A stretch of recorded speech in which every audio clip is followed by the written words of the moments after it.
This is my second conversation with Danny Sheehan. To check out the first, please follow the link in the description.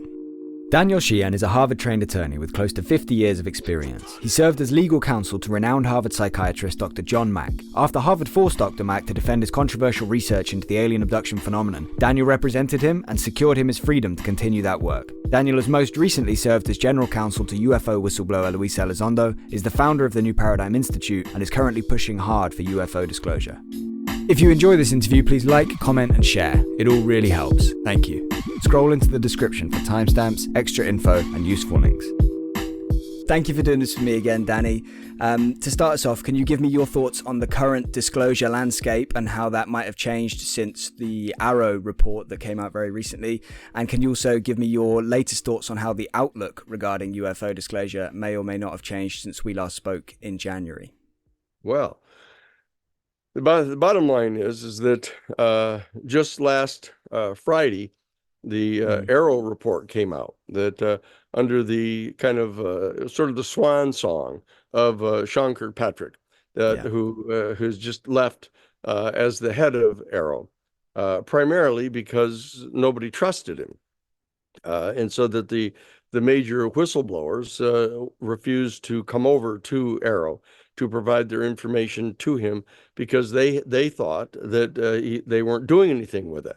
That no matter what it is they told him, all they did is made a little note of it and kind of filed it away and didn't do anything. They're not following up on it. They're not taking any steps to verify the stuff that's being said. And then they come out with this big report just flat denying the substance of everything that was said to them.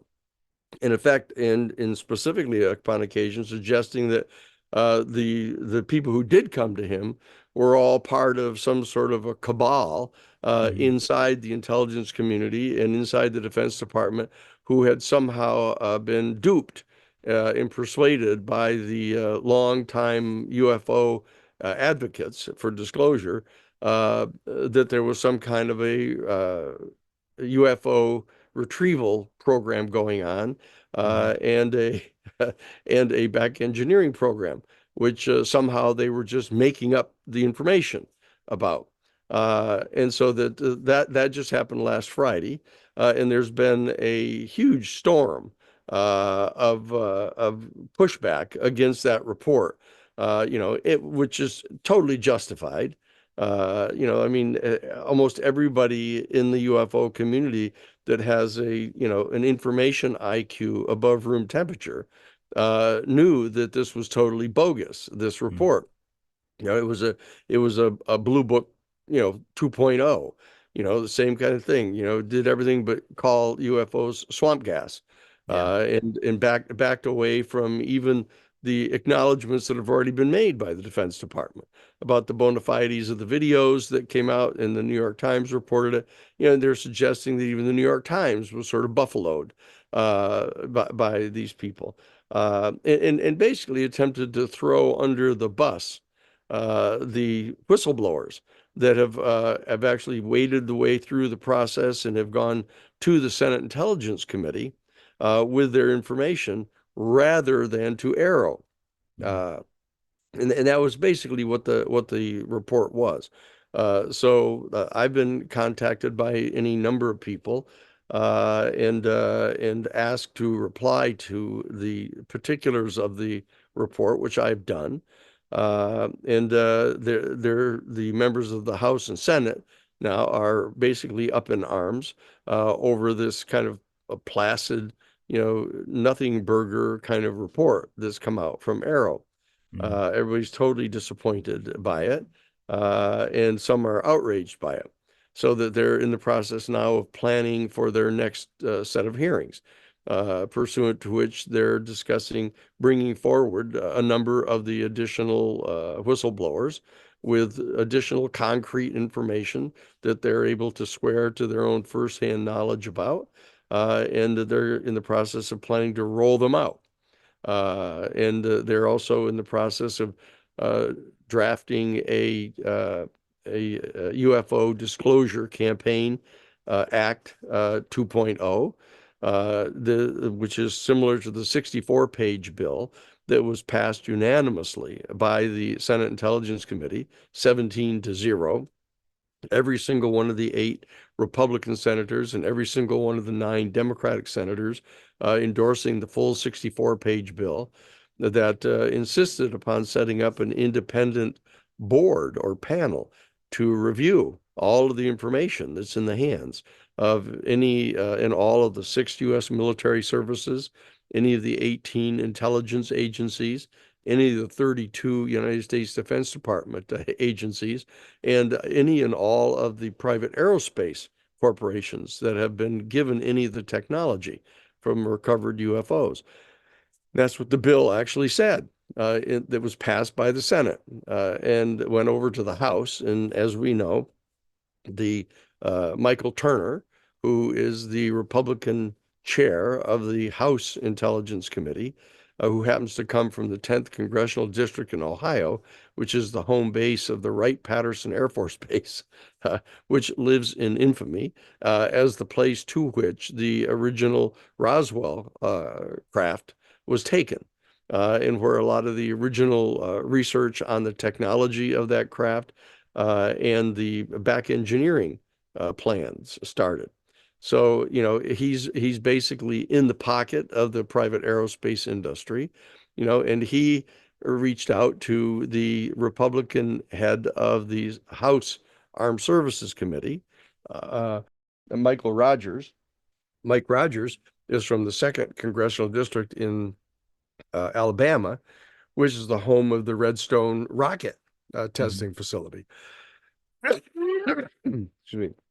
So the bottom line is these 2 guys, both of whom are basically in the pocket of the private aerospace industry, taking selfies with the board members, of one of the major private aerospace companies, a group called Radiance Technologies, that has been actively engaged for a long time in negotiations with Lockheed Martin to be able to share the UFO technology that Lockheed Martin has in order to try to develop a project which they've codenamed project. The project is Prompt Global Strike at Radiance, and that's just trying to use the propulsion system technology in the UFOs that have been recovered to engine a missile, a multi-warheaded United States missile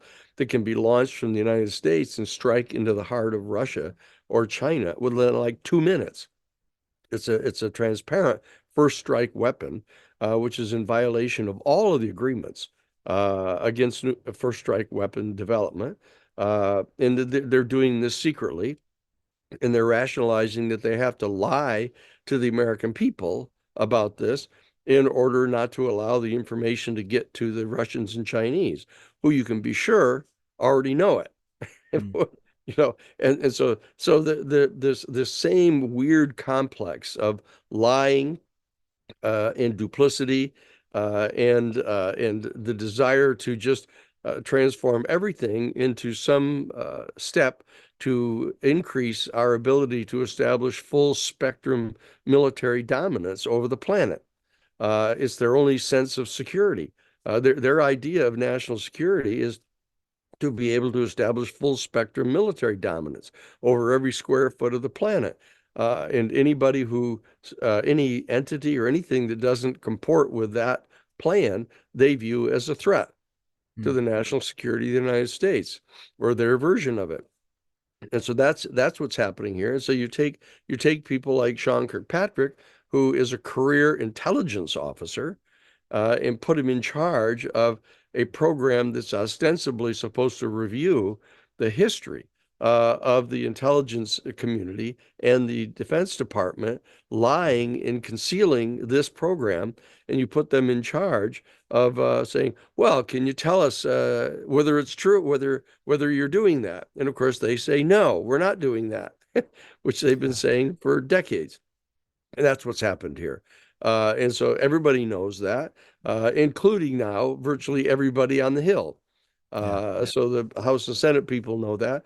So they're mobilizing now to say, okay, if that's the way you're going to be, that we're going to have to take additional steps to get the full 64-page bill that was passed by the Senate pushed through, because these two guys, the Republican chairman on the House side of the Intelligence Committee and the chairman of the Armed Services Committee on the House side, both of whom are basically in the pocket of the private aerospace industry, which is in their very congressional districts.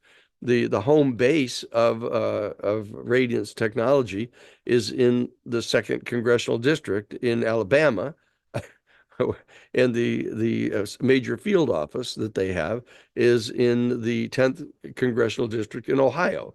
And so those are the two members of the House that are basically sticking their thumb in the eye of everybody else. The vast overwhelming majority of all the Republican senators and all the Republican members of the House and all the Democratic senators and virtually all the members of the Democratic Party in the House want this bill passed. But these guys are refusing to let it come to the floor. They've gotten Mike Johnson, who's the present Speaker of the House, to refuse to allow the bill even to be put on the floor unless it's completely gutted of any enforcement provisions. And that's really where we are. Now, the bill that has been passed, that was passed on December 22nd of last year, does in fact command all of those different groups that I mentioned, all of the military services, all the Defense Department agencies, and all of the intelligence agencies and the aerospace corporations to turn over the information about the UFO stuff to the instead of to an independent committee, independent panel, to turn it over to the National Archives. In that way, the senators and House members with adequate clearance can see the information. But there's basically nobody there to really go through it and analyze it, or to help investigate it, or to verify that all the information has been provided. They've taken those three guys over on the House side have basically taken out of the bill that was passed by the Senate the independent agency that has the authority, subpoena power, and the right to assert eminent domain to take back any of the materials that have been put into the temporary hands of the aerospace corporations. The Speaker of the House, Michael Johnson, has taken all of that out and just has the bare bones command that's been issued. Now, I was, as people may recall, I was the attorney who had to launch the major federal criminal racketeering prosecution against the Reagan Bush administration people in the intelligence community and in the Defense Department, because when they were ordered by Congress in the Boland Amendment not to provide any military aid, either direct or indirect, to the Contras down in Central America, that they just flat out lied and said, oh, okay, we're not doing it. And then they set up a whole covert operation to do it. And if there was no enforcement mechanism, they thought they could just get away with it. And now they're wanting to do the same thing with regard to this, to say, okay, you can pass a bill that just says, oh, you need to really give over this information. But if they don't, nothing can be done about it. And so the people in the House and Senate, the vast, overwhelming majority of both political parties, are now completely offended at this report that's come out from AARO, basically just reasserting the old line that has been asserted in Project Bluebook, Project Grudge, Project Sign, all of the old pseudo investigations that were taken, which have been transparently exposed now as having been frauds. That they've now dug out over years now the record showing that those previous so-called investigations by government agencies have all been preordained to just say that there's nothing here. And that's what Sean Kirkpatrick has said again in this report that came out just last Friday. Yeah. So here we are, basically to the following Friday. It's been 1 week, and the response to their report has just been a uniform flood of condemnation. Yeah. But not shock, because that's the problem. It was totally anticipated that if you allowed the Defense Department and the intelligence community to remain in charge of the process to evaluate the allegations that are being made, they would again deny them, and Yeah. that's all they're doing. And they think it's interesting, Ben, because the intelligence community thinks that not getting caught telling a lie is the same thing as telling the truth. It's this almost like like lawyers pleading not guilty their client in a case. I mean, they've got videos of his client coming out of the bank holding the bank bags, with his mask on, and they still plead not guilty. Yeah. And they say, well, because that's how it is. Or they think they're like a quarterback. They're supposed to be faking a handoff to their halfback, plunging through the line, and then dropping back and throwing a flat pass. And they think that kind of active deception of the Congress of the United States in a full-scale campaign of actively deceiving the American public is just part of the game. Mm.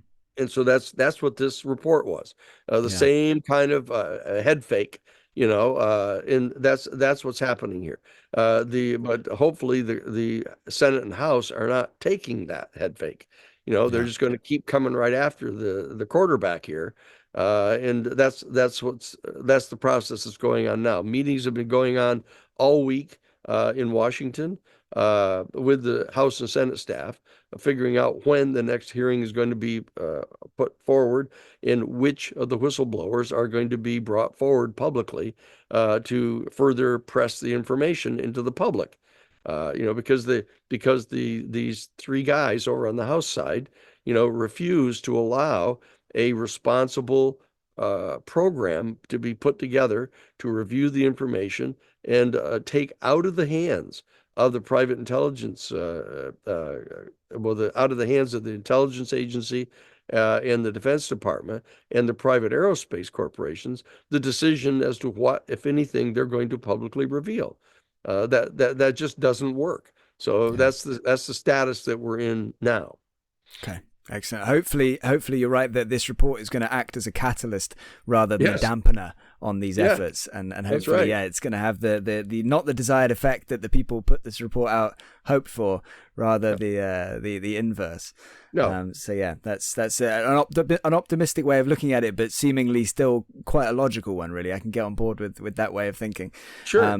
Seems pretty accurate. So I wanted to jump into a few different things and then get back to some whistleblowers, and we're going to jump Sure. around a fair bit. We'll try and keep it fairly swift, because I know that I have a lot of questions and I know that you have a lot to say. Okay. So we'll try and keep it fairly swift where we can. But yeah, you went public ages ago. I don't know exactly when you went public about these images of the crashed saucer that you found in the Bluebook archives. May 9th of 2001. 2001. Okay. At the Disclosure Project. I was their general counsel, and I'd been vetting all of the different witnesses that we were going to be presenting under oath at the National Press Club, primarily to the staffs of the Senate and House members. And people kept saying, well, wait a second, you've actually been shown photographs of a crash retrieval. And I said, yes, I have. So they said, well, look, you ought to testify too. And so I did, and have said it again and again. And I've told you, and I was, because of that, I was contacted by Sean Kirkpatrick directly out of AARO and asked to come in and testify under oath to him about it. So I did, and gave him the exact details, of what that operation was. And all they had to do is check and say, look, obviously the Project Bluebook classified files were brought to Washington, D.C. in the early spring of 1977 and brought to the Madison building. And it wasn't even open yet. And brought down, and they had 4 different guys that were assigned for the security of those documents. And I encountered both sets of the 2 guys, one at the front door of the Madison building and one downstairs in front of the room where the documents were. So they've got to have records of those deployments. And as far as we can tell, Sean Kirkpatrick didn't do anything, didn't make any effort whatsoever to find out whether that was true after I sat right there under oath and told him about it. I do want to ask you about that photo. I don't want to get stuck talking about Kirkpatrick, but just briefly, let me just kind of jump in and ask you a question about Sean.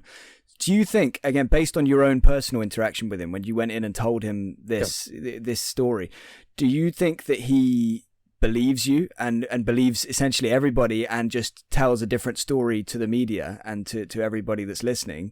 Or do you think he is like, oh, another guy telling me fairy stories, what a load of nonsense, and just like has this totally head in the clouds, like do you think he genuinely... Well, I don't know. What do you make of him in that sense? Well, it would be speculation on my part. But, yeah, I mean, of course. But the bottom line is, I think, he's a professional intelligence officer. Yeah. So here you are sitting talking to a guy from agencies that are self-consciously trained to lie, because they think they're at war with some supposed adversary. And it changes from time to time. It was Russia, or now it's China. Then it was the Middle Eastern, it was Iraq, and now Iran, in that they've got this permanent war setting that they're in. And so they believe that when they're talking to anyone, they're engaged in an act of war. And so and they train themselves to be as duplicitous as they possibly can be. So when they sit there pretending they're your friend, they're not. Yeah. And so that he was perfectly cordial, and asked me to come in, and I sat down. It was under oath. It asked me, not to tell anybody about what happens here, which I was respecting completely. Nobody even knew that I had gone in and testified under oath to AARO, until he comes out with this report, denying that he had ever been given any information whatsoever, that he was in any way able to take steps to substantiate, and he just didn't do anything. But if he stayed that way, but he comes out and lies about it and says he's never been given any such information by anybody, and I know positively that he's been given direct sworn testimony of eyewitness accounts of being shown the photographs of a crash retrieval, then I'm compelled to have to go forward publicly and state that just isn't true. Yeah. Absolutely. And so I think I don't know his mindset, whether he's actually convinced himself, as he said in the report. He's actually said, the people who are coming forth giving direct firsthand accounts of this, they all seem to have been duped by the UFO community into what? Making up the information that they're giving them. But he was irritated. I could tell he was irritated by the fact that a number of the people who had additional firsthand information about the UFO crash retrieval program and the back engineering program distrusted him so much that they wouldn't come over to him, and that they were bringing their information to the Senate Intelligence Committee. You could tell that he was irritated about that. And he kept asking me questions about, do you know that do you realize these people aren't coming over and talking to me? Why are they not coming to talk to me? Why are they going to the Senate Intelligence? He was perfectly clear that he was irritated about that. Like he was expecting me to, commiserate with him, which I didn't, but now he just feels free to come out and just say, well, that whole group of people, okay, there are a whole bunch of people saying that there's clearly a crash retrieval program and a back engineering program, but they've all been duped. Yeah, and that's what he says right in the report. That's how he accounts for the witnesses that have come forward. Yeah, it's a very strange, way of going without the hard evidence to say that what he's alluding to there is accurate, right? Like yes, should no information what happened to whatsoever. Just following the data, following the science. Yeah, it's bizarre. Anyway, hopefully he's going to kind of start to I don't know how that's going to play out with Sean Kirkpatrick, but hopefully he's going to stop getting headlines with all this nonsense, and we're going to get some more serious takes. I don't know. So back to those images that you saw in the archives. So you said, I think very recently, that you would be prepared to testify in front of Congress as well about that. Well, I was asked whether I would be willing. I said, sure. Yeah. Sure. Yeah. But you have never had anybody reach out to you on that? Well, they're just starting right now. I mean, it's only been a few days since they've had this report in hand, and that they're in the process of planning, what their kind of official response is going to be, and so that they're trying to determine which witnesses they want to bring, in public now about responding to the report. And so I just know that I'm one of them because the people that are involved in marshaling the witnesses, have contacted me and asked me if I'd be willing to testify. And I said, sure.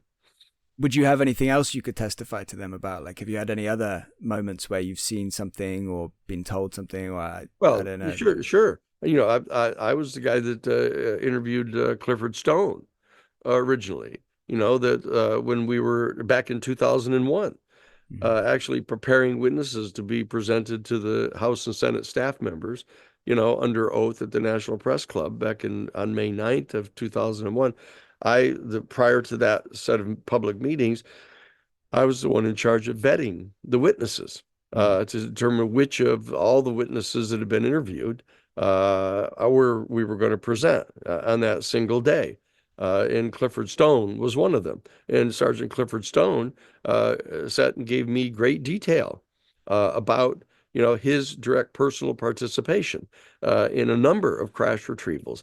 And he was part of a particular unit in the United States military that was assigned to actually go to UFO crash sites and engage in the retrieval of the technology and the bodies.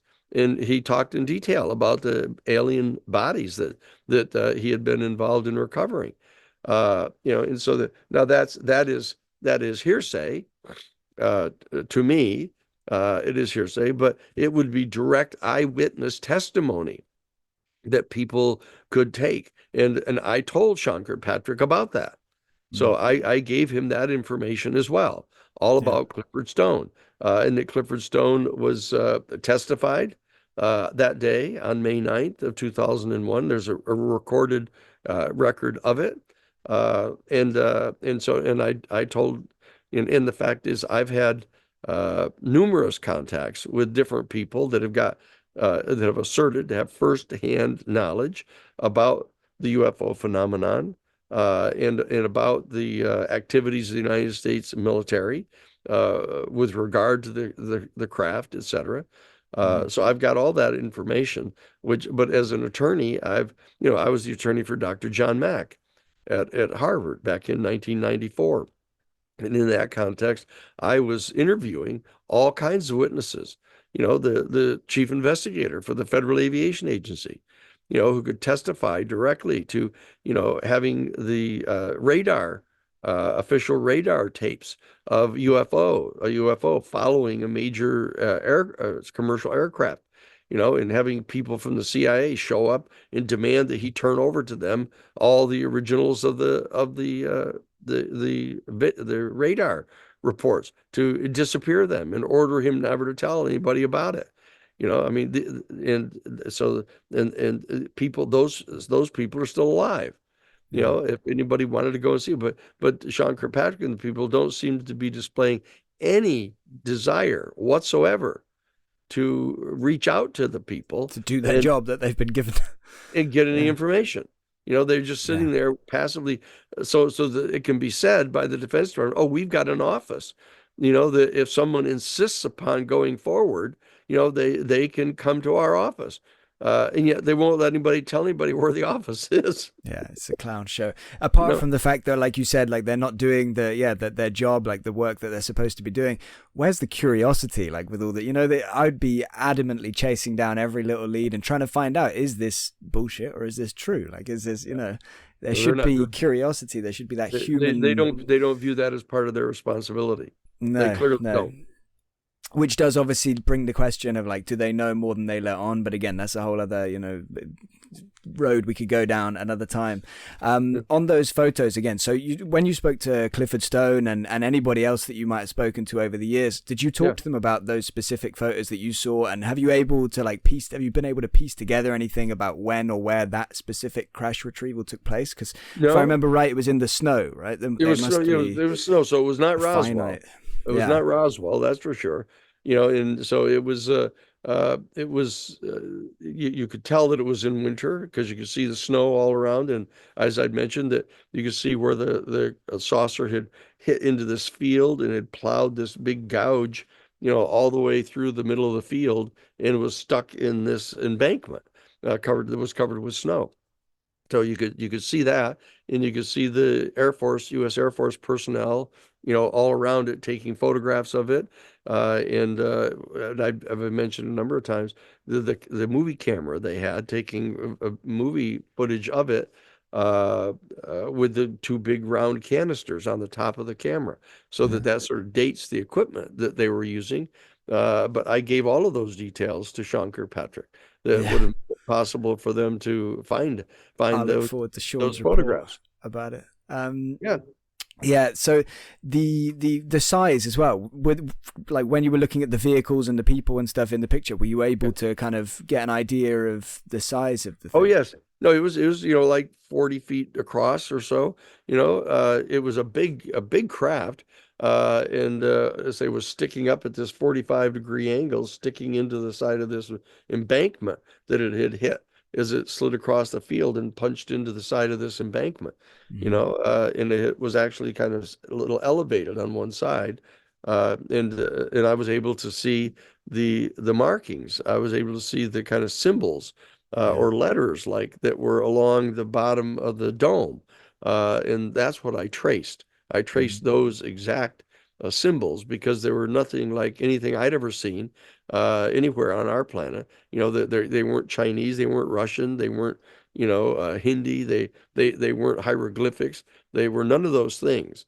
They were completely unique, and so I traced them so that I would have a verified order in which they were put, because I hope that someday there'd be like a computer or something that could kind of take those symbols in the order in which they appeared, and it might mean something, that they could determine.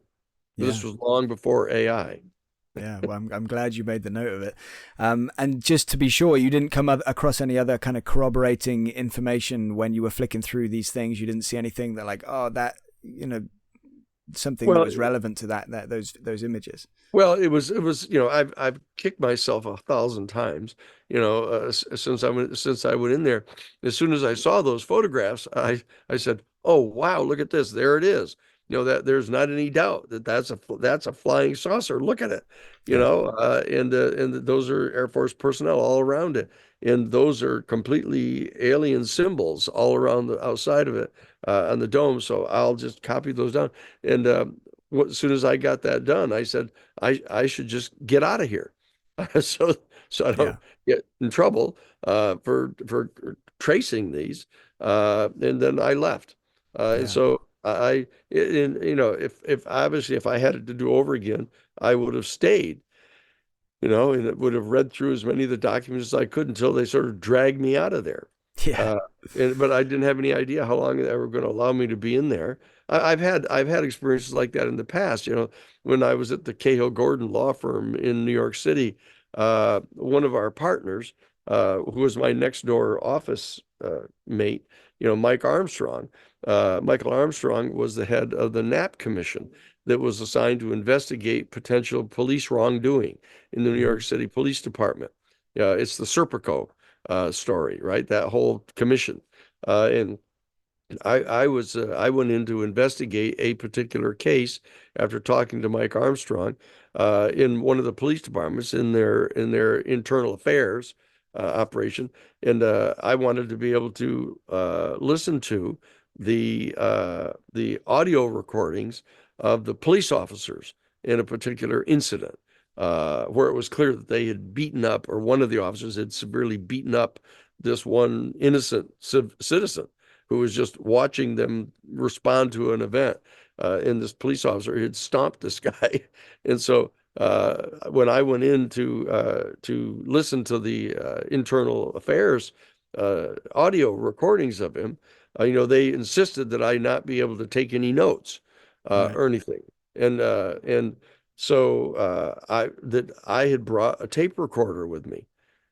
And so I went in and I sat down and I opened up my briefcase and I turned on their tape recorder, and I just turned on the tape recorder inside my briefcase and recorded it, and actually presented it in trial against the police officers, who sat right on the stand and lied again. It's a complete fabrication. Sat right there under oath and did it. And so I know what the attitude is on the part of these people who view themselves as being extensions of the U.S. military, in that somehow they're at war with the citizenry of our country.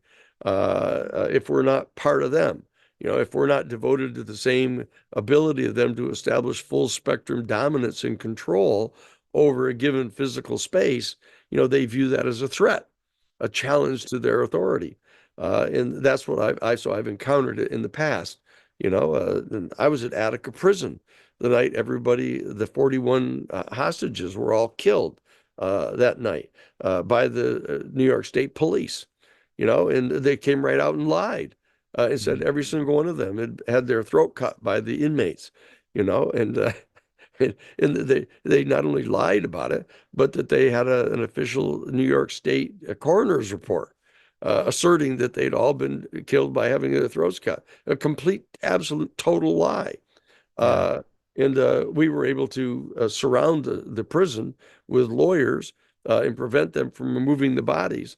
And so they had to change their official coroner's report.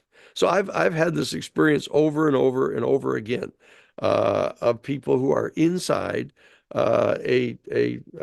what they view as to be a security operation, and they think that it's an absolutely acceptable part of their whole craft to lie. And that's what this report is.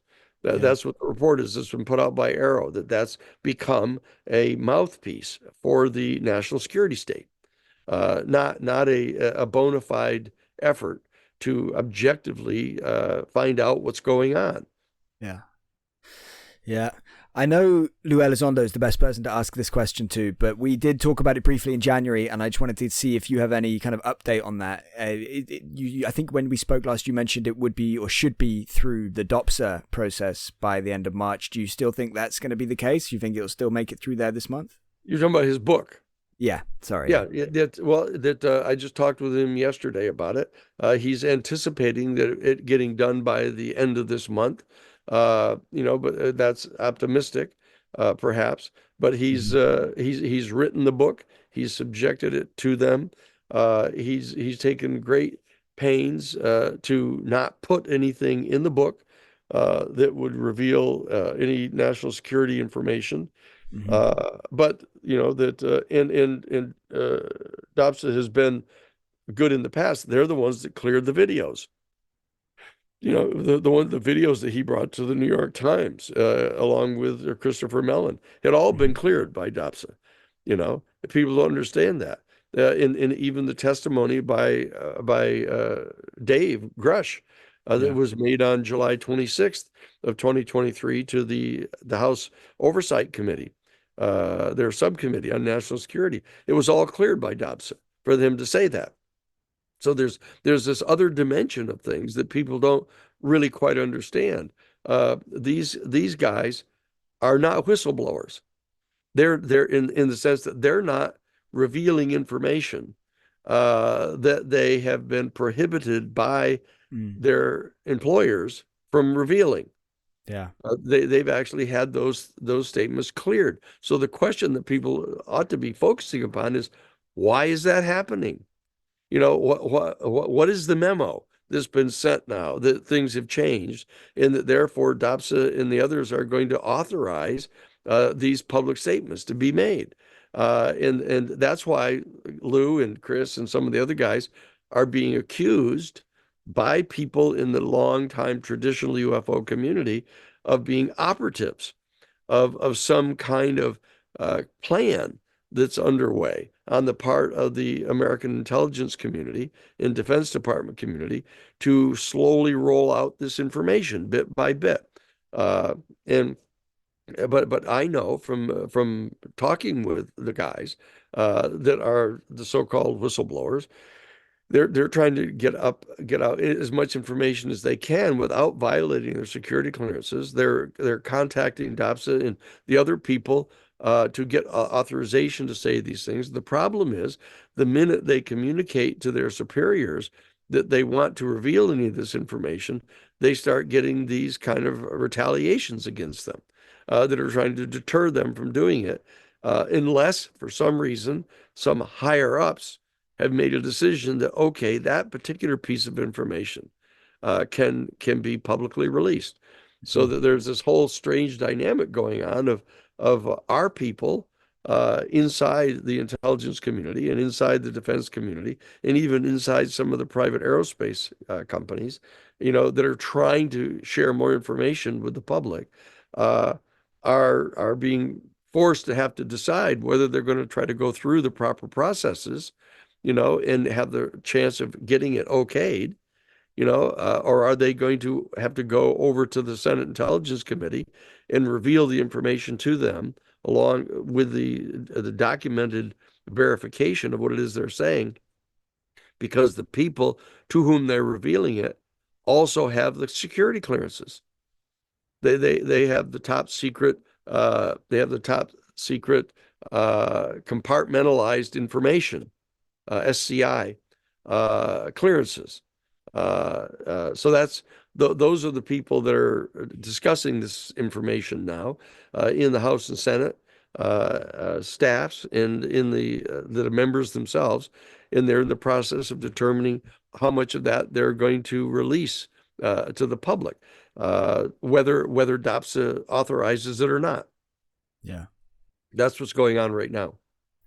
And hopefully they let a lot come out. And just one last word on the book. Did Lou give you any kind of idea of how quick a turnaround he wants to do with release after it is approved by DOPSA? Did you get? It'll come out right away.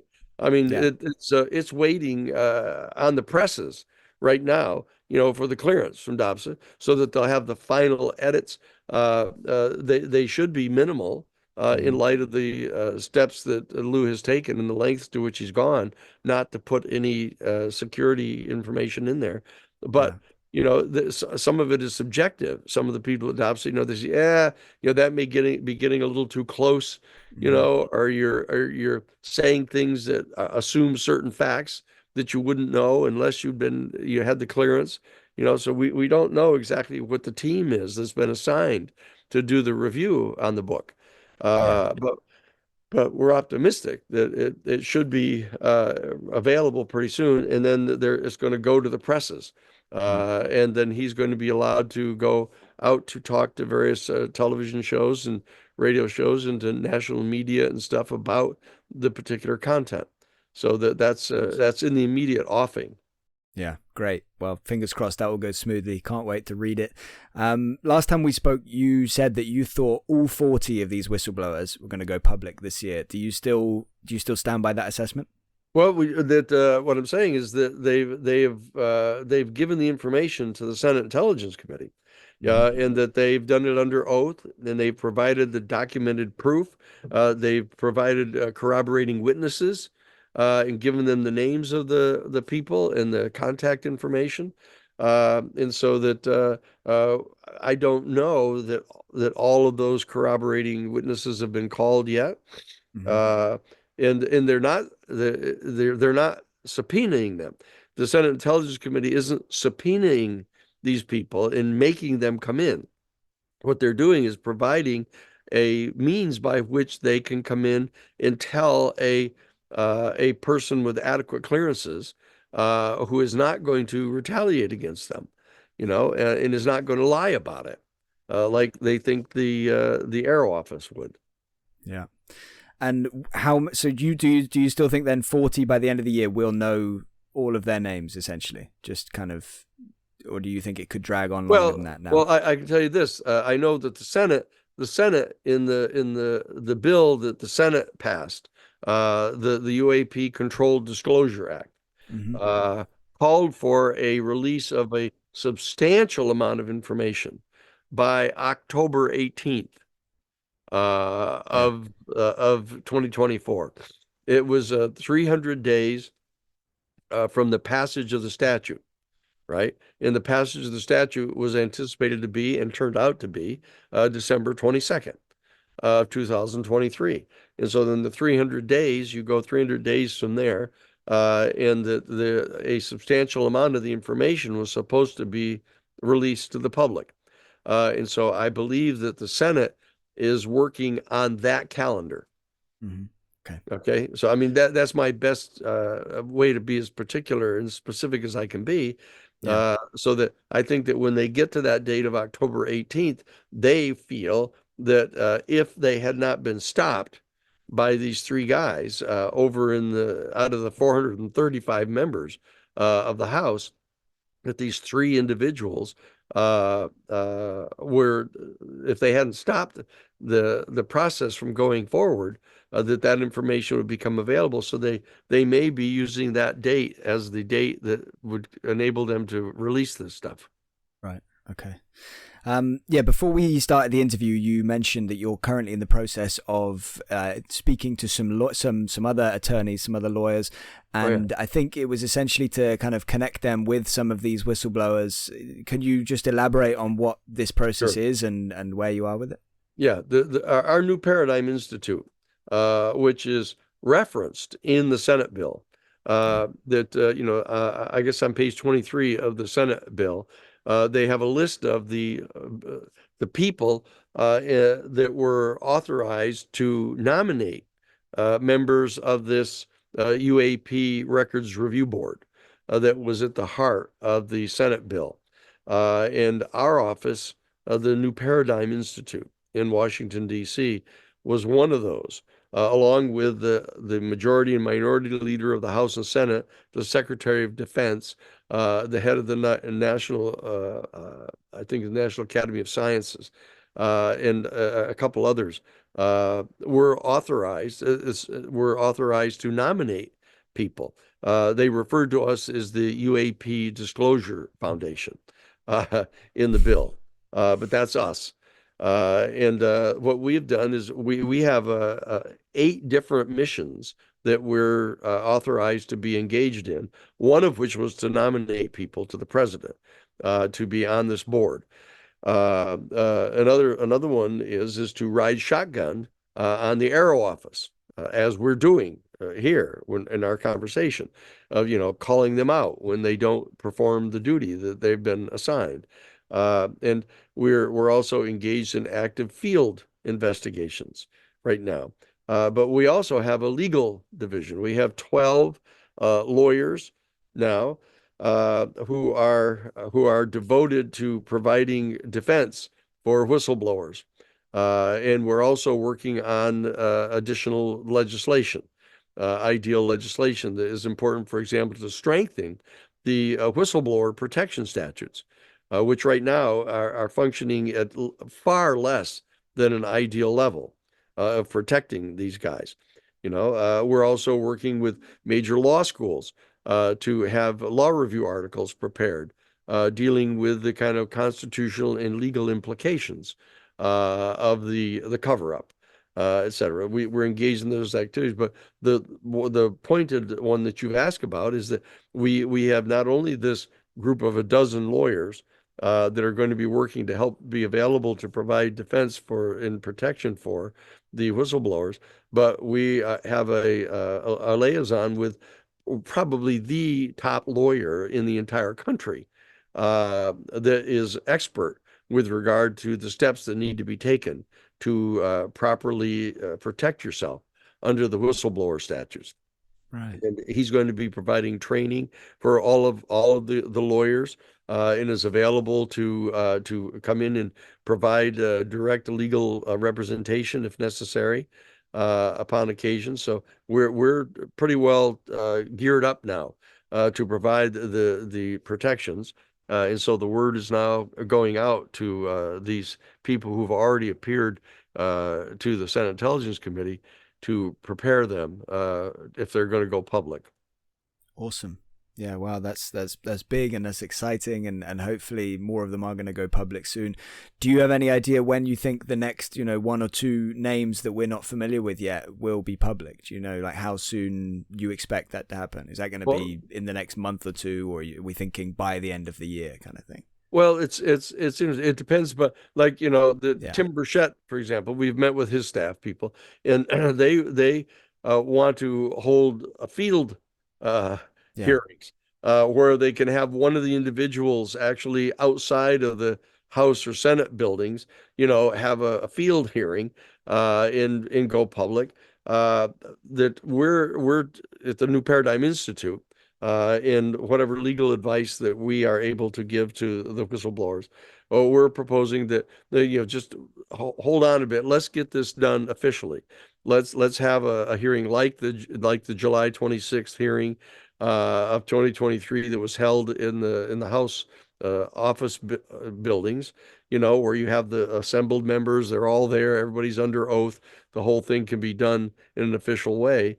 And so that now that this bogus report has come out from AARO, there's a much higher level of interest in responding fairly quickly to have hearings. So I think that that's going to accelerate the availability of an official public hearing, and that may come on fast enough so that we can not have to have field hearings like that. And that we're actually the latest date specific that we were talking about is in people were asking me, do you think we're going to have any of these public hearings happening before May 8th? And I said I wasn't sure yet whether the hearings would take place before May 8th. But we're trying to get them to happen as soon as possible. Okay, cool. Well, I say fingers them. crossed. I say them, but it will be it. The hearing. We're not just going to have a whole bunch of battling hearings here. There's discussion going on between the House and Senate now as to which of the two places is preferable. We've had the House hearings, who have functioned very, very well. But there may be some desire on the part of the Senate Intelligence Committee to have a hearing over on the Senate side so that we can show that there's not only bipartisan support from both political parties, but that there's support from both houses to get these hearings scheduled. Yeah. I'll take any and or all of it. Just give me all the hearings. It sounds great. It's all progress. Right. Just a couple of other quick questions about these whistleblowers before we move on to something else. Do you feel comfortable kind of having either a guess? I don't know if it's probably not a guess. How many of these whistleblowers, these 40, are the public already aware of?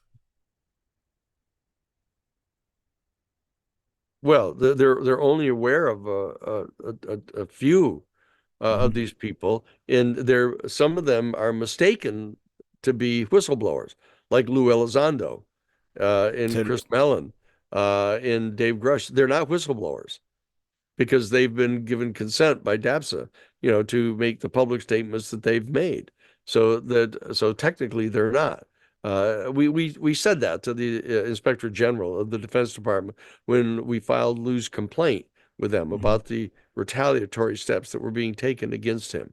That we pointed out that he's not really a whistleblower because he had authority to say the stuff, and he wasn't any longer employed at the Defense Department, and they hadn't taken any steps inside the Defense Department to deprive him of a promotion or any. That's one of the problems with the present whistleblower legislation is really quite narrow, and therefore some of the people that have firsthand knowledge about this wouldn't be technically covered by it because at the present time, for example, they've not been retaliated against.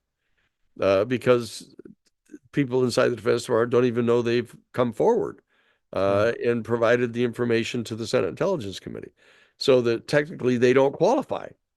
So you have to try to figure out how to protect a prospective whistleblower before they're actually protected under the statute. So that's what we're in the process of working out right now. That's why you're assembling the A team of lawyers. Yeah, That's right. Yeah, that's cool. Okay, so you think you said we only know probably a few. So what is that, like less than 5 single digits? Is like a couple? Well, actually, the public doesn't know any of them. Yeah, because as I said, Lou and But Chris isn't Eric Davis? are I think not. is one of them, isn't he? Pardon? I think Eric Davis is one of the 40, isn't he? Well, yes, but people know about it. People do know about him already. I mean, Yeah, he's already part of the New York Times. He's yeah. he's talked to the New York Times about the information he's provided to the Senate Intelligence Committee, saying that these are not of this earth. It's craft. Yeah, yeah. But you don't think there's many others that we're not aware of yet. So people like Hal Puthoff, Colm Kelleher. You said Christopher Mellon, no. I had Patrick from Vetted wanted to ask about Lou Elizondo, but you said Lou Elizondo is not one of the 40 whistleblowers of David Grush. Well, no, I'm not saying that. I'm saying that technically some of them would not be considered whistleblowers, given the extraordinarily narrow coverage of the whistleblower statutes right now. But if you use it colloquially, then clearly Lou and Chris and Dave would be considered part of the 40. Mm-hmm. Okay. And are you aware of others that we know about? So, guys like Hal Puthoff, Colm Kelleher, Jim Semivan. I'm not at liberty to discuss that. Yeah. Okay. Fair enough. Well, I had to ask. Yeah. Yeah. What about Jonathan Gray? Is he? Do you know much about Jonathan Gray? Do you know him personally? I'm not at liberty to discuss any of the individuals. Okay. You know who I'm referring to, though, the person in the piece, Leslie Kane's article. Yeah. I do know. Okay. You you can't say anything about him at all. No, I'm not at liberty to talk about this. Got you. Well, hopefully he's going to go public at some point this year. You'd be love to learn a little bit more about him. When we last spoke, you shared the story of meeting a Project Bluebook member who shared you some details while on his deathbed. You said at that point in time you couldn't give me the name. You said you'd have to check with his family. I believe you've done that now, and I think you revealed his name in your recent interview with Ross Coulthard. Yes. But could you confirm the name and please elaborate a little bit about your relationship with him? Yeah, the man's name is Albert Stein. His name is. He's from Osage, Wisconsin, and he called me on his deathbed. Actually, he was in hospice up there in Osage. He called me on the telephone at my office and asked me to come see him right away because he was dying and didn't anticipate living much longer and wanted to share something with me. So I flew there to Minnesota and drove up and stayed in a little motel there in Osage and went over to interview him. And he started explaining how he had been deployed officially from the United States Army. He was like a clerk typist specialist. And he was assigned to be kind of an administrator at Project Bluebook in the classified section that dealt only with those some 700 or so sightings that they were completely unable to explain away as swamp gas or a mistaken flock of birds or something. In that he was in the office. It was set up at a separate military base, and it had staff that was assigned or deployed regularly to it to do field follow-up on some of these reports. And he kept all the records there. He would accept their field reports and file them away and all that. And he stayed there, even though there were people who came and went, with like a 1-year tour, but he stayed there for a number of years. And he got to be very close with the fellow who was the commander of the operation. And he told me in detail about how the commander had been assigned or was going to go to Area 51 to do an inspection there, and he asked Albert to come with him as in the kind of administrative aid, and so he went with him. They went to Area 51, then they went to S4. They went to S4, and he said that he actually went down in below ground to the facility at S4, and he actually saw a UFO vehicle there. hovering, just being held in this facility. How did he And describe the craft? Sorry. he didn't. I didn't press him on it. He just said it was clearly UFO, and it was Yeah. just hovering, just in this some kind of a warehouse space kind of area. Uh, and he said that then they went, and his commander was actually going to be meeting face to face with a live ET person, extraterrestrial biological entity, an EB, they called him. And he went with his commander, and he could see the extraterrestrial being who was like, like 6 feet tall, wasn't one of these little 3.5 foot guys. It was like a 6 foot tall guy, with the big head and the big almond black eyes, and they had him in a jumpsuit, Mhm. and he was in this room. They had this two-way glass on it, so he could see. It was like a mirror to them inside the room, but he could see through it, and he didn't want to get near it. He said he thought it was demonic. Wow. It turns out that Albert is kind of this fundamentalist Christian, and he thought it was demonic, and he didn't want to go near it. But his commander went in and actually was engaged in a telepathic kind of interview with this being, and Albert stayed outside. And the staff guys that were there, that attending to this being, told him that they had conducted interviews with him over a period of time, and that they had these little 3x5 note cards with information on them about things that the being had talked to them or communicated with them about. And one of them was, they asked him where he was from, and he said he was from another star system that was in our Milky Way galaxy.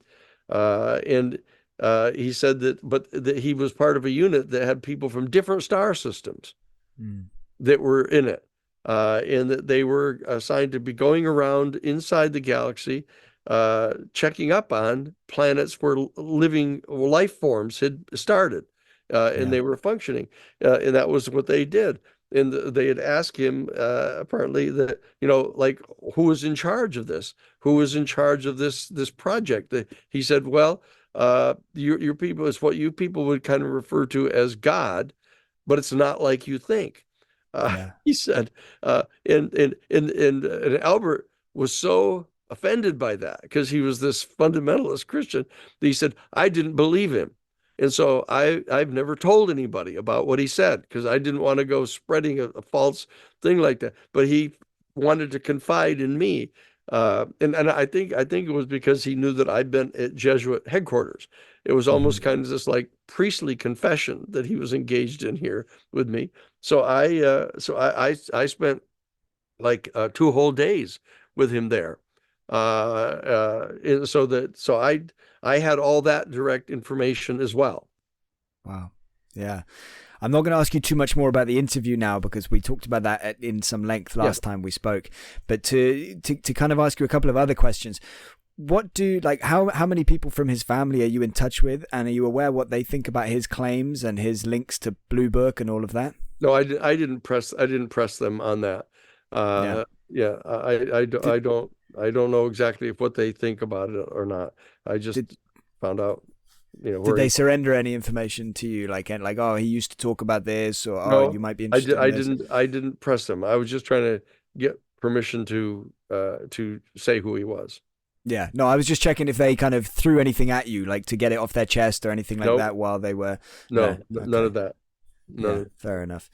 Okay, and how long had you known him? Just one other quick question: how I long had you didn't. known him? Oh, I you didn't didn't know. know him No, before he I didn't called know him you at and all. said, No, "Oh no. He wow." he, he somehow knew about me. Did he Uh, tell you how he knew about you and how he decided he wanted you to come and no, sit with him? no, no. He didn't. Fascinating. Yeah. No. If you, I bet you've wondered about that a few times. No, no, I don't waste an awful lot of time speculating on Yeah. things. I've interviewed many witnesses over 50 years, so I don't press them on their kind of psychology or anything. I'm just trying to, especially if they want to give me some specific information, I just want to get the Mhm. information from them. Yeah, yeah, fair enough. And I'm guessing Albert back then, he didn't mention anything about Bob Lazar or anything like that. That was after No, Bob Lazar had gone public, I think. no, he didn't mention anything about him. It No. was after Bob Lazar had gone public, though, right? That you Oh spoke yes. with Oh Albert. yes. Yeah, yeah. Oh yes. Okay. Do you think, from what he told you, did it all align with the stuff that we've heard from Bob Lazar? Yeah. Yeah. No. It was completely consistent with things that Lazar had said Yeah. before, Yeah. but it had a lot more detail and a lot of additional stuff that it wasn't him just regurgitating what Lazar said. He was being very specific about it being his own Yeah. personal experience.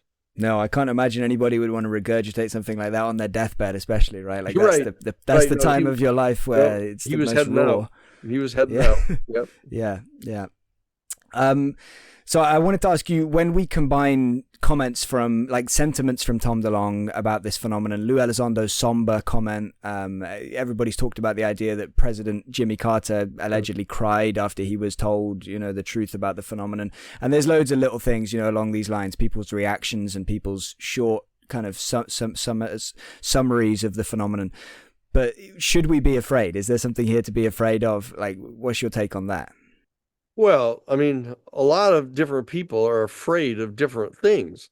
So I mean, I've talked to people who are afraid to find out that that we somehow the Vietnam War wasn't justified. It shattered their whole confidence in the United States military. The people are afraid of all kinds of things, so that doesn't count. The question of whether I believe that there's anything that we have a legitimate reason to be afraid about, I wouldn't use the term afraid. I would say that we need to be cautious, and we need to be circumspect about what we're doing here. Not so much in trying to find out what our covert operations people know about this. I think getting the Congress told, getting the Senate Intelligence Committee told, and the House Intelligence Committee told, I don't think we need to be terribly cautious about that. Yeah. We need to take enough steps to make sure that any of the people who get the information aren't going to go rushing right out and just tell everybody. Because then it's not under any kind of adequate, responsible control.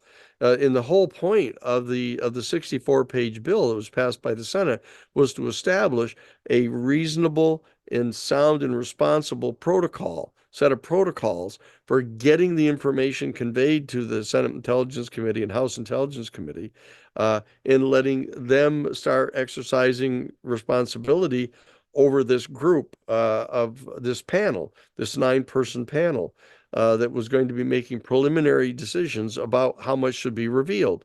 Now, ultimately, the president was going to have to sign off on any of this information that's going to be revealed, because he, or later she, whoever this is, but the plan was, in this instance, if the bill had been passed as written by the Senate, that would have become operational on October 18th, of 2024. That virtually all of the information that we'd acquired before the year 1998, 25 years earlier, were going to be presumptively revealed. Now, that was going to be a huge dump, because a lot of information has been obtained prior to 1998, right? Yeah. And so that they were not thinking there's anything in there that was going to cause anybody to have to be afraid. Okay. But again, we haven't seen it. And so that when you say be afraid, for example, some people are going to be afraid if they, for the first time in their life, discover that a number of people have been abducted. But most everybody's heard about that. So I mean, if they're going to be afraid about that, they're already afraid about that. So just telling them anew about that isn't going to frighten them. But a lot of people, consider all that stuff just science fiction. So they're not any more afraid of that than they are about, whoever that guy is on every Halloween is supposed to come and attack them in a hockey mask. But the bottom line is that there are reasons to be cautious here. Now, Marshall Summers has done, there's a fellow that has written an awful lot of books about this called Allies of Humanity. And he is a person out in Boulder, Colorado, that writes about how we ought to be circumspect about what the agenda is of these other civilizations. Because there are a number of species, as we've talked about. There's at least 5 different species of extraterrestrial or conceivably extra dimensional beings that we're talking about here. And it may be that some of them are less of a problem than others, or some of them are more of a problem than others. But the bottom line is you get varying stories about this, but that they're abducting human beings and subjecting them to involuntary physical examinations, and especially the taking of female egg cells, human egg cells, or male sperm. That's something that people can be afraid of. You don't want to be subjected to that kind of involuntary activity. And so in that sense, there are some things that people would be legitimately concerned about here. And that what we want to do at the New Paradigm Institute is try to develop some set of protocols pursuant to which we can engage with the extraterrestrial beings and try to, if it hasn't been done yet, explain to them in more effective terms why they should not do that. If there needs to be some sort of a program set up where they could, if they want to have female egg cells, there are people that might be willing to donate them voluntarily. The same thing with the sperm, etc., if they want to do that. But there probably needs to be some sort of an official program that supervises that. What are we doing here? I mean, we have to find out why they're doing that, and whether we want to cooperate with that voluntarily. So there's as long as the national security state people are just flat out lying and saying that none of this is true, none of this is happening, 2 things happen. Number one, we don't have the opportunity to actually devote the kind of resources to it that are necessary to figure out how to supervise a program like that, or to prohibit it, for that matter. But on the other hand, it makes the situation rife for complete speculation. And so that you get all kinds of crazy assertions being made by people, and they haven't been properly evaluated. And people are mixing fiction, complete fiction in, like, for example, with Travis Walton, in Fire from the Sky, the motion picture, completely fabricated information. It was completely different than what he had told them. And they did it primarily to terrorize the people that are in the audience, so that they actually intentionally tried to frighten the people by making certain other stuff up. So that's a problem as well. So what we have to do is, once we cross the line of acknowledging that this is true, which we have now with regard to the New Paradigm Institute, that we are definitely convinced that this is true. And therefore, we're trying to do a lot of the work as part of what the lawyers are doing, is trying to articulate different types of protocols that might be employed, and what type of juridical instrumentalities on our planet need to be involved in formulating such protocols, how we would go about proposing those protocols to them, etc. That's what part of what the New Paradigm Institute is doing in Washington, D.C. Now that we've gotten people's ear in the Congress, that we may be able to appropriate some funds for undertaking those kind of activities. But until we do, the New Paradigm Institute is going to be doing that kind of activity. It's part of creating the new paradigm. That's what the whole point of the New Paradigm Institute is. So we're trying to allay the fears where they're unjustified. We're trying to articulate what the legitimate grounds for being concerned would be, and even moving into the area of saying what are some of the kind of things that the average person would actually be afraid of. regarding this. Now, underlying all of this, of course, is the fact that those of us who exist right now in the 4 or so generations of human beings that are alive on the planet right now, we're survivors. We're the progeny of those portions of our human family that are survivors that have been able to reproduce. And we've got a set of cellular instincts that have enabled us to be among the survivors.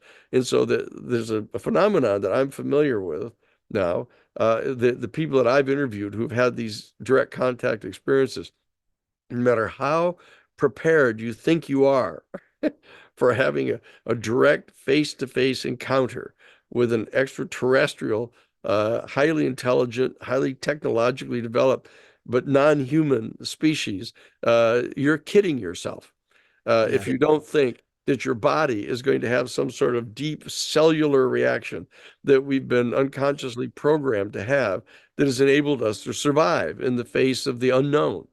Okay. And so that is true. And that one of the things we're trying to do is work on how we can lower that instinctive reaction on the part of human beings. And Dr. John Mack and I were working on that right prior to the time he was accidentally killed in 2004. That, we were having people go through this process called holotropic breathing exercises that Stanislav Grof actually trained a couple of the repeat abductees to calm down and try to overcome that kind of instant bodily reactive response to these beings.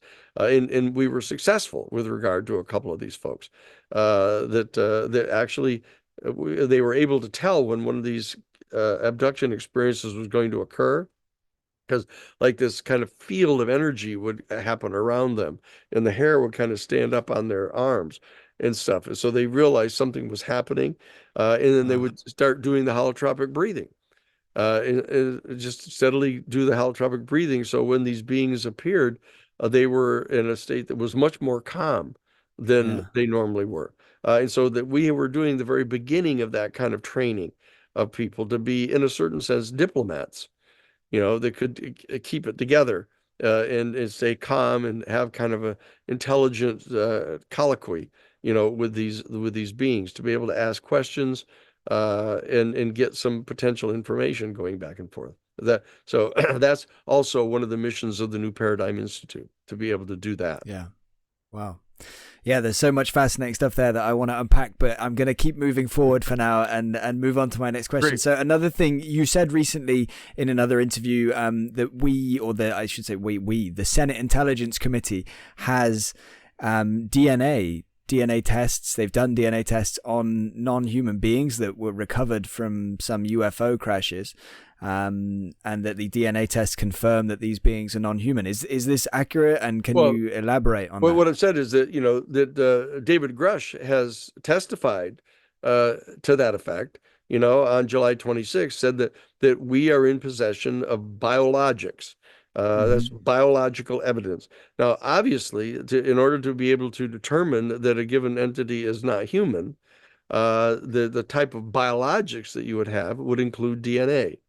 It would have to, and that's the reason I said that is that I'm convinced that the DNA tests exist on the remains, and I've had numerous firsthand testimonies to me about the bodies and the recovery of the bodies, and they've tested the bodies. So I'm convinced that the DNA evidence exists.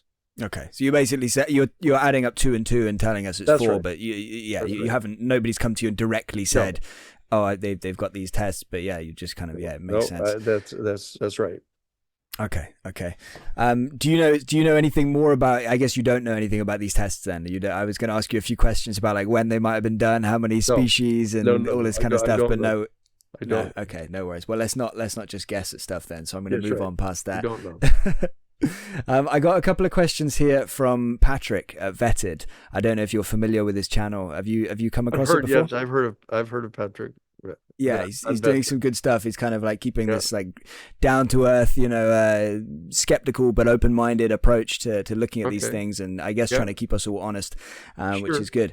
So he wants to know, did you tell Stephen Greer that Luis Elizondo was present at a facility with a UFO? I don't know when, but have you ever said that to Stephen Greer? No, I've never said that to Stephen Greer. Okay. And what are your thoughts in general, like your overall thoughts on Stephen Greer? Oh, I don't think that's a proper question.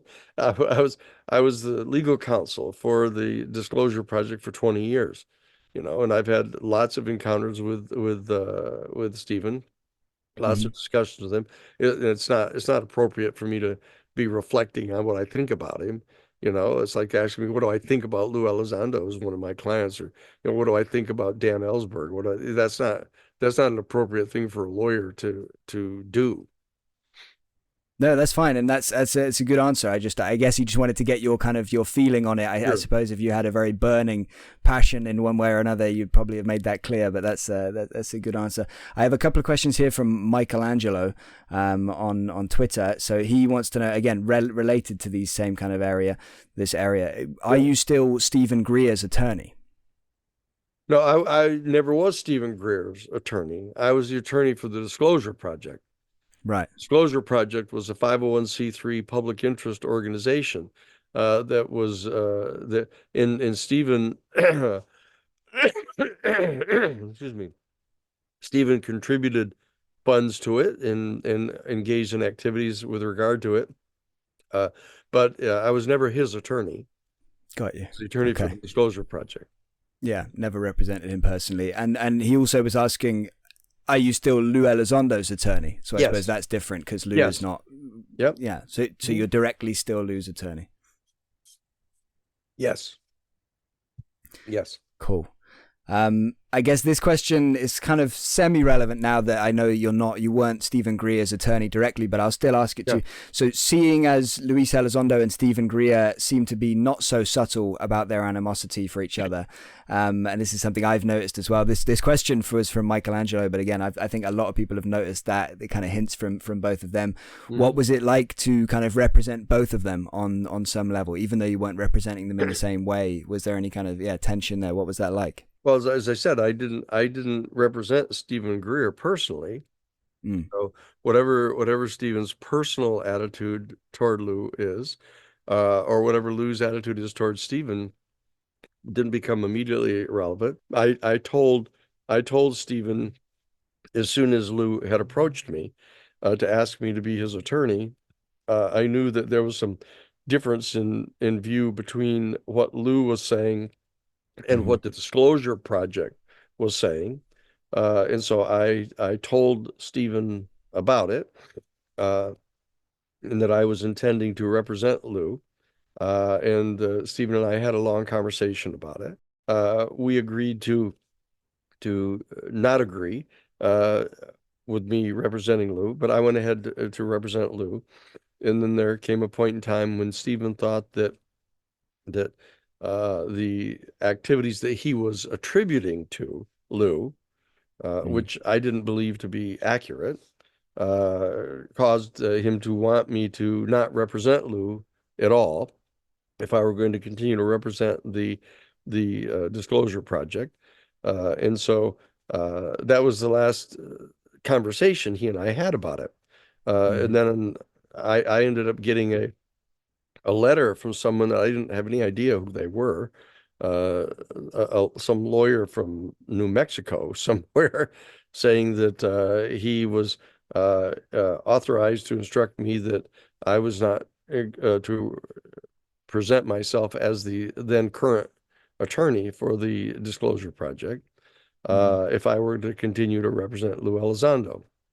And I didn't even bother responding to the person because I didn't know whether or not they were authorized to say that on behalf of Stephen or not, or the Disclosure Project. So that was the sort of status of the thing. But I've talked to Stephen since then. I went to the press conference that he had in June of 2023, where he presented the I guess 3 or 4 different people that from the military who had encounters of one kind or another with the phenomenon.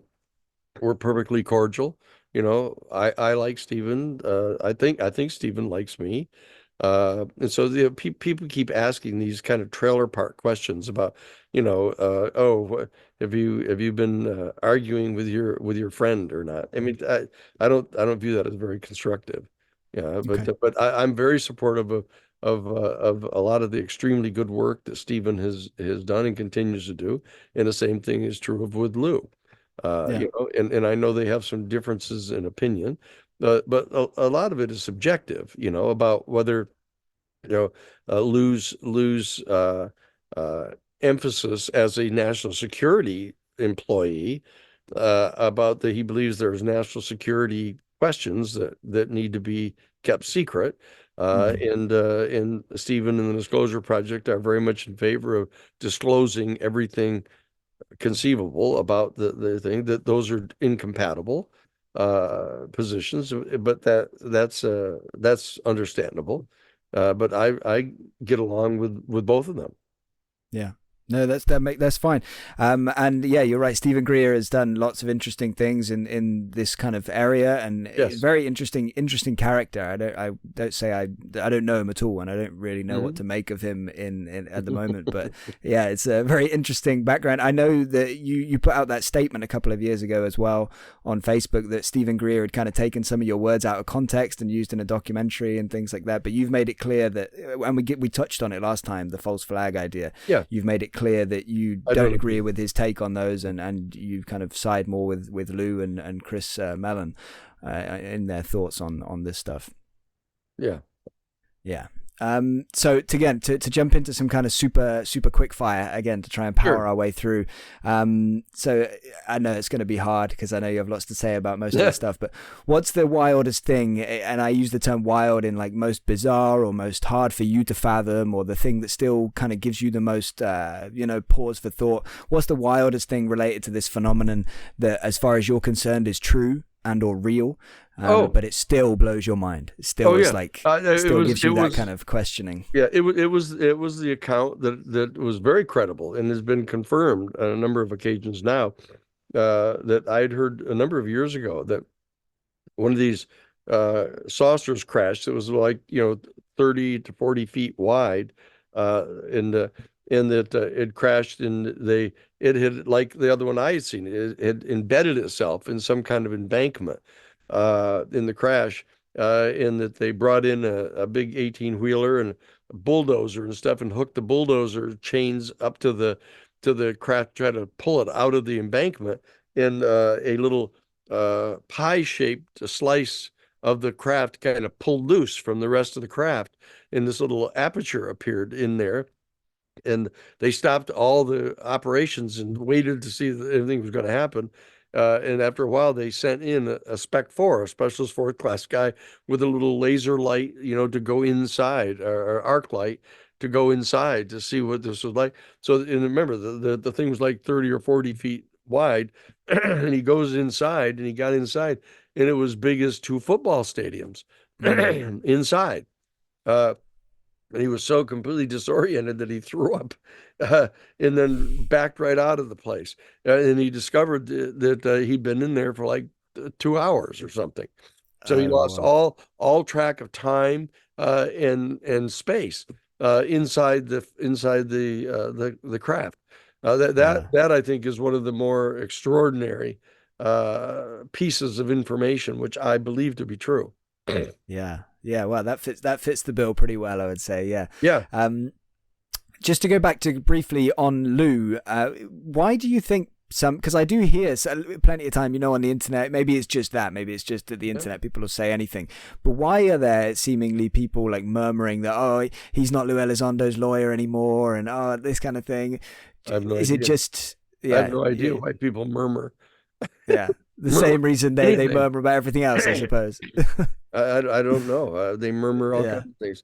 I yeah, mean, they I don't do. I don't pay much attention to any of that. I've been at this for 50 years, Yeah. representing people. So people murmuring about, whatever they murmur about, I don't pay much attention to. Good. I'm glad. Again, last time we spoke, you mentioned that we, as in the human race, I don't know which pockets of us, are trying to reverse engineer some of this tech, this non-human tech that we've recovered for missiles. You alluded to it again at the start of our conversation today. Who have you heard that from directly, or is it simply, again, like you're kind of reading between the lines? Oh, no. I've talked to, half a dozen different people that have firsthand knowledge about the back engineering operation here, down to particular aerospace companies that are engaged in it, et cetera. Yeah, And the so making of the weapons. we're entirely confident about that. Yeah, and that it's weaponry and not just trying to reverse engineer, the craft and everything. Well, both. They're going straight Both. down the road. Both. Trying to back engineer the technology for flight, in whatever type of alternative energy sources they might have, et cetera. But I do know, and the one I'm most concerned about is the fact that they're attempting to develop a weapon system, propelling U.S. nuclear missiles at super speed to be able to strike into Russia and China within 2 minutes. That's terribly dangerous. Yeah, that's somber. That's a terrifying thought, and especially if, like we said, the other countries, Russia, China, potentially are on the same road as us. Well, not especially. It's not. It doesn't make it especially more dangerous. We're dangerous. I mean, our doing it is dangerous. Because it totally destabilizes the entire geopolitical structure that we have for prohibiting those kind of first strike weapons. People always say, like Americans always say things like, well, it would be really bad if Russia were to be, it's really bad if we've got it, in light of the national security state people and what we know about them and what their motivations are, that have become so completely distorted. And, I just refer people to the 1992 United States Defense Department policy planning guidance document. Get a copy of the first draft of it. It's still classified, but get a look at that and look at what they're saying. That now that the Soviet Union has stepped back voluntarily out of the Cold War, we ought to not, reduce our military budget. We ought to increase our military budget so that we can establish full spectrum military dominance over the whole planet. And that the purpose of this entire operation is to maintain our continued privileged access to the strategic raw materials that we need for our major industry. When you see that as your mission, and that conflates with national security of the United States, that you don't want that group of people being in possession of technology like this, because they will weaponize it and they'll use it for this ulterior motive. In the fact that Russia gets it or China gets it, which they all do, there isn't a single piece of technology that the United States has developed, that the Russians or Chinese haven't gotten within a matter of a few years.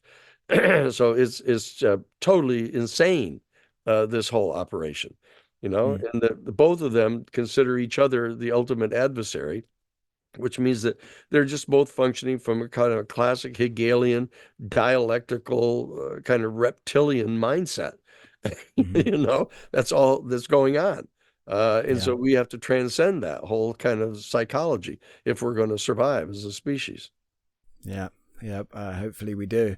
A couple of questions here from a friend. They wanted to ask a few things about the programs in the you're going to be running with this Ubiquity University. So I'll kind of ask you all of this in one kind of bunch, and you can kind of respond to it however you want. So this person, they want to know more about the new Paradigm Institute Ph.D. program in ET studies. How do you anticipate that Ph.D. will be used? I.e., what would you do with it? How long would it take to get it? And by the time you've got it, how would you anticipate the world would have changed so it would be an important thing to have? Let me know if you wanted to recap any. Sure. No, I understand it. No. The bottom line is it's both a master's degree and a potential PhD degree that you could move on to if you want. The reality is that's like asking a person, 40 years ago, well, why would you want to have anybody study computer science?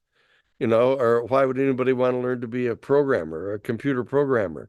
Why would you want to do that? It was perfectly clear that we're on the very brink of coming to the full cultural realization there is an extraterrestrial civilization around us, and that they're coming and going from our planet, and sooner than later, we're going to be having direct relations with them, diplomatic relations, commercial relations, et cetera. And people need to start preparing for that upcoming eventuality. So just like people need to learn how to fly jet planes, as they're developing them, you ought to learn how to fly them, and that's what has to get done here. So people need to really become familiar with the entire range of extraterrestrial studies.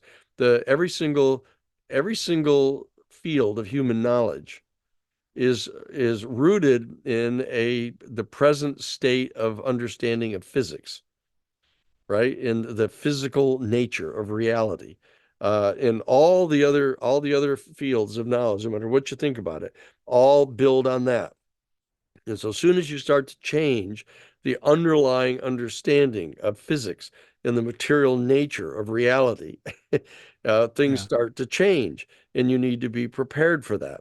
And the reality is that the discoveries that were made in the area of quantum physics between 1923 and 1926 have still not been fully integrated into our cultures. People still are functioning on the old Newtonian, Cartesian, strictly materialistic worldview, and it's not true. I mean, and so that we still haven't adjusted to that, and so that what we've got to do is start getting the generation of scholars in the world adjusted to the new reality. So we have to first determine what the new reality is, and what do we know about the new reality, and therefore what do you need to do to adjust your present thinking in various areas of human knowledge.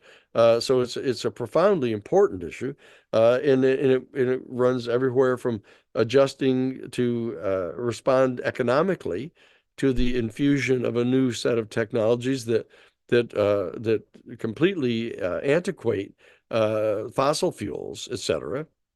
And what all the economic repercussions of those are, about which most people don't even think. That people don't realize that the American dollar is a petrodollar. It's rooted in the present evaluation of petroleum. They don't understand even what that's all about. But when you remove petroleum as your major source of energy, mechanical and electrical generation energy, you alter your entire economic structure. So people need to try to figure out what we're going to do about that. And the same thing is true about theology and philosophy. When you realize that virtually every one of the octave of human worldviews, their derivative philosophy is assuming that we are the only highly intelligent, sentient, and highly technologically developed species in the whole universe. As preposterous as an idea as that is, it still holds sway. So we have to really try to figure out, in light of the fact that we're now coming to realize that that isn't true, how do we adjust our theology, our entire field of philosophy? How do we understand ourselves in the universe? If the universe, all those hundreds of trillions of stars, don't exist just as a stage on which to play out the drama of the evolution of one single species, on our planet, evolving teleologically from single cell life forms into voyagers to the stars. If that isn't the only drama going on in the universe, what else is happening? How do we reflect upon that? So I mean, it's obvious why it's important to study extraterrestrial studies, start preparing to readjust all of the different fields of human knowledge to absorb this extraordinary reality changing experience. Awesome. And just to clarify, in like a kind of 10-second answer or less, how long would they take, like the courses, approximately the duration? Do you have that? I'm assuming it's going to take you about the same period of time it gets to have a master's degree or a PhD degree in any of the other fields. This is a serious program. Yeah. This isn't like, a matchbook cover, getting a degree from, filing your local, internet set. This is something important. This is going to be a serious scholastic academic endeavor. Awesome. Well, I look forward to hearing more updates as it all progresses. I've got a couple of questions here from listeners. This one is from David. He asks, what power system drives their vehicles, and what does this power source mean for us, given our reliance on coal, gas, nuclear, wind, and solar? Yeah. Well, thank you, David. If I knew that, quick answers appreciated. No, that we're not sure what it is. People have speculated about it being 0 point energy and fusion energy, all kinds of different theories. But we don't know. That's one of the reasons why we need to have the Senate Intelligence Committee and the House Intelligence Committee informed about the degree of progress that has been made in trying to figure this out. Rather than keeping it as a national security state secret so they can make weapons out of it. We don't know the answer to that yet. But I think regardless of what it is, it has enormous implications for us based on our reliance on fossil fuels. Absolutely, totally. World-changing it will atrophy immediately the need for fossil fuels. Yeah. That's it changes everything on a dime. This one is from Eduardo. He said, can you share with us about the symbols that you saw on one of these retrieved craft? Actually, we talked about that earlier. He said, Is it similar to that on the Rendlesham incident, like ancient hieroglyphic symbols? No, they're I don't know if they're very different. Yeah, they're not like those, and they're not like slants and like dots and stuff, right? Like they're not like the ones at Roswell on the little beams. They're totally different, And whereabouts on the craft were they? They were along the bottom of the dome of the craft. They were all along right at the edge of the bottom edge of the dome. You could see them. And what color, like, were they compared to the dome? Like just it was black and white photographs. But the text was the lighter color then. Darker.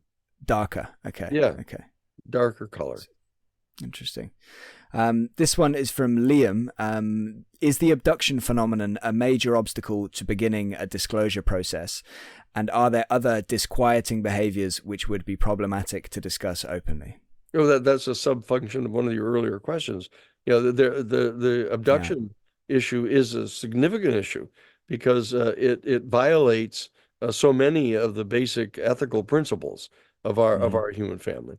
And so therefore there's a great deal of concern that the extraterrestrial species may be functioning with a different ethical system than we, even though, as you hear every time, the fact that we abduct animals, and bring them to the zoo and do experiments on them with no permission, without their permission. And, but we hate to have ourselves considered in the same category as we consider animals. I love that because it scares everybody to think how completely inhuman we are but all too human we are to animals. So that scares us. Yeah, especially when we think about the fact we eat them as well. But let's not carry on down that road because we don't want to give anybody nightmares. No. Do you still believe that Travis Taylor and Jay Stratton are working against UFO disclosure? Like, where are you on this? Well, all I said is that I know that once they left the U.S. government employment and became employed by Radiance Technology, and we know that Radiance Technology is working on this program of prompt global strike, of trying to back engineer the technology, and that they have actively engaged in meeting with members of Congress to persuade them to vote against the bill. That's just simple, and that I assume they still are. And one of the major areas of their concern was the eminent domain, which is the concern of the private aerospace industry that is wanting to make personal profit out of the intellectual property rights to the technology. And I understand that. I understand that once you shift your mission, you have a different mission than trying to just get as much disclosure as you can because you've been hired to advocate the interests of another entity. That's all that's happening. And I'm assuming that they're going to continue to oppose that aspect of the bill. Yeah. Yeah. I wonder, like, where do you think the best chance of disclosure would come from? Do you think it would come from government, or do you think there could be, I'm not saying all private companies, I know that the vast majority are driven purely for their own profit, as you said, to line their pockets. But do you think there would be a reasonable chance that some individual or one or two companies could give us a better chance for disclosure than relying on the federal government themselves? No, I think that there has to be a combination of pursuing every single avenue you can. Obviously, we're trying to get people from inside the aerospace industry that know about this to come forward and talk about it. But we've adopted the tactic of having this pass through the Senate Intelligence Committee, because in the constitutional juridical framework that we have in our democracy, this is how we've set it up, is to be able to have these people be able to vet this information in light of the fact that we have this entire field of knowledge of national security information. So that we want to bring all this information to the Senate and House Intelligence Committees and have them take a look at this. But we do need to have some outside experts take a look at this to advocate on behalf of the public interest. But that's the job of the elected representatives in our representative democracy. So that's why we're assuming that's the avenue through which is the best avenue through which to have this come forward. But at the same time, we're openly advocating that every single citizen reach out to try to establish as best they can direct communication with extraterrestrial beings as citizen diplomacy, just like we did back prior in the Cold War, reached out to establish direct communications with Soviet citizenry and our citizens, so they could exchange citizens and students and stuff like that, and get to realize that neither one of them are real boogeymen. So that what we want to do is we want to establish an entire program of citizen diplomacy, which is another major project of the new Paradigm Institute. Mm-hmm. Yeah. What would do you have any idea about what the most recent crash that's been recovered, like a crash recovery? Have you got any clue about the recent recoveries? No, there's information flying around about some of them. Yeah. I don't know what the latest one would be. Yeah. What about the Virginia case? What are your thoughts on that? I don't know. Don't know. Have you seen James Fox's documentary about it? I did. Yeah. I've seen it. You don't know where you stand. I've seen it. Well, that it was there were very credible witnesses, and stuff to the whole thing, but that's not a very recent event. When you were asking about what the most recent events are, that was, I mean, 90, was it 96? Yeah. Yeah. Around then. Yeah. Yeah. I mean, that's like, it's getting like 30 years ago. I'm sure there've been much more recent events than then. You think there have been more recent events than that? Oh, yes. Oh, yeah. Recoveries. I'm sure of that. Yeah. Wow. Do you have any idea how many craft have been recovered? How many craft, say, the U.S. government has, or private airspace has in possession? Like, do you just have any clue of a number? There's a specific number that is talked about by the whistleblowers. There's nine of them. 9. At least. And what about bodies? Have you got any clue on that? Dozens. So Yes. Dozens. That would imply that there are more bodies than craft, seemingly. Yes. One craft had as many as 14 bodies. Wild. Do they walk among us? And what does that mean when people say that? We hear people say that, like Bob Bigelow. I think James Fox has maybe said it, but maybe he was telling us what Robert Bigelow said to him.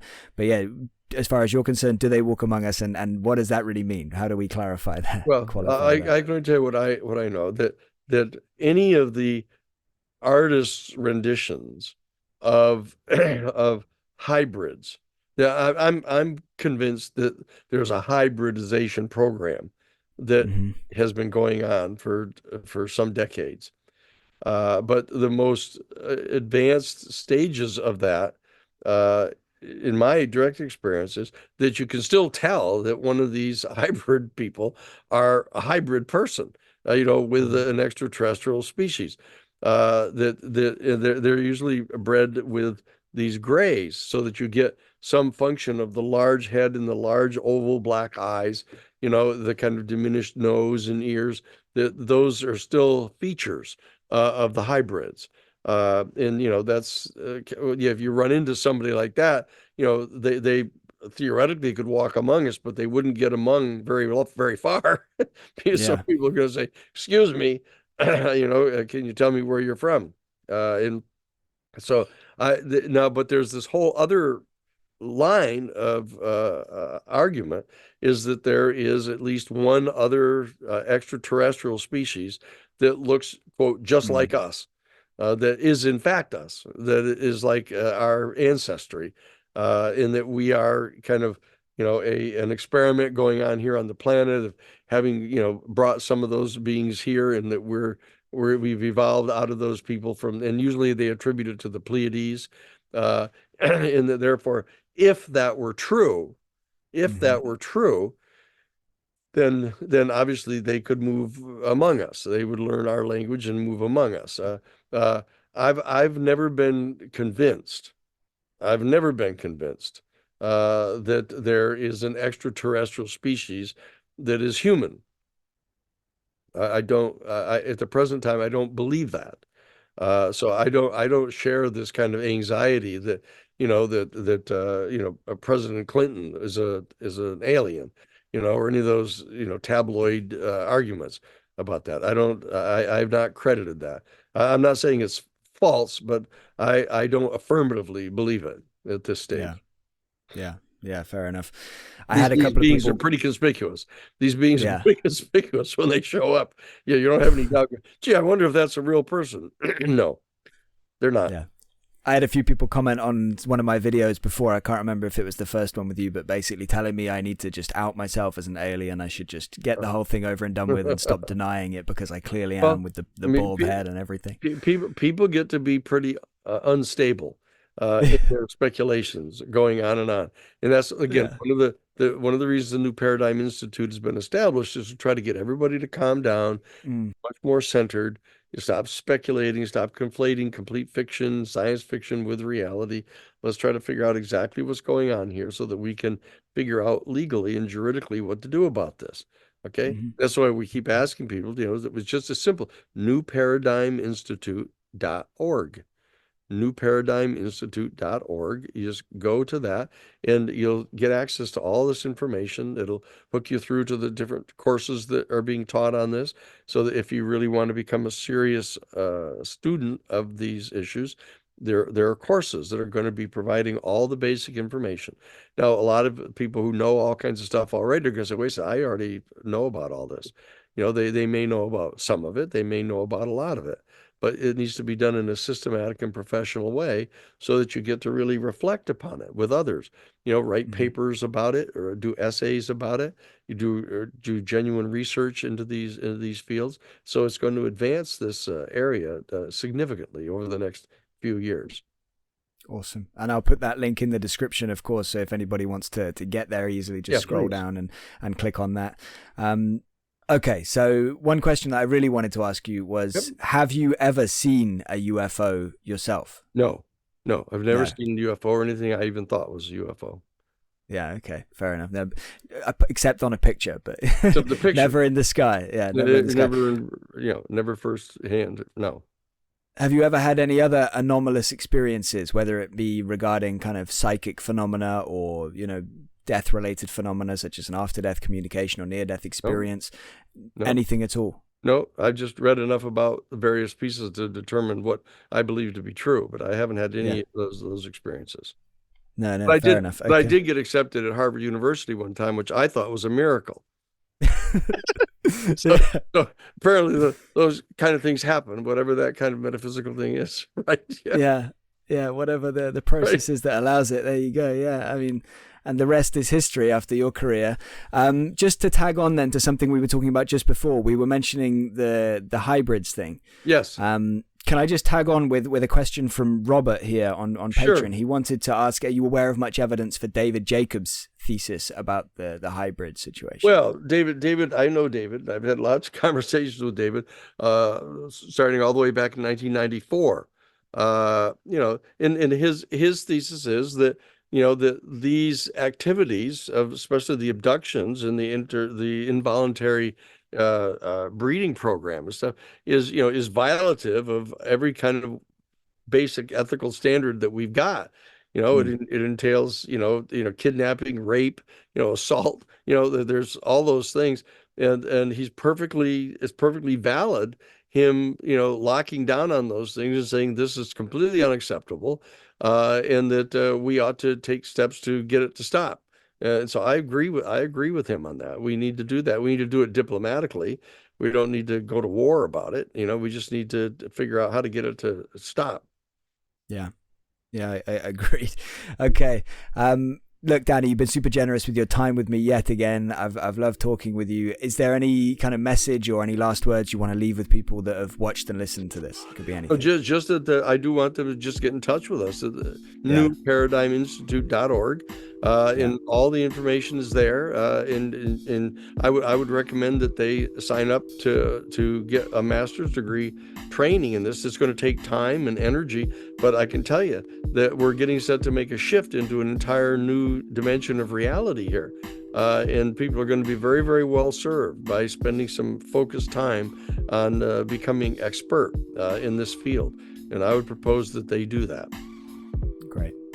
Thank you so much, Danny. I really appreciate it. I look forward to doing it again. And I wish you all the best with your continued efforts and push towards getting us more transparency on this topic, this issue. Terrific. Thanks, man. I appreciate it. Thank you to Danny Sheehan for talking with me. Thank you to our patrons who helped make this happen. And thank you for listening. Please see the description for relevant links and more info. If you want to continue unraveling the universe with us, please subscribe. And if you want to help us keep making content, please consider a monthly contribution via Patreon. Thank you.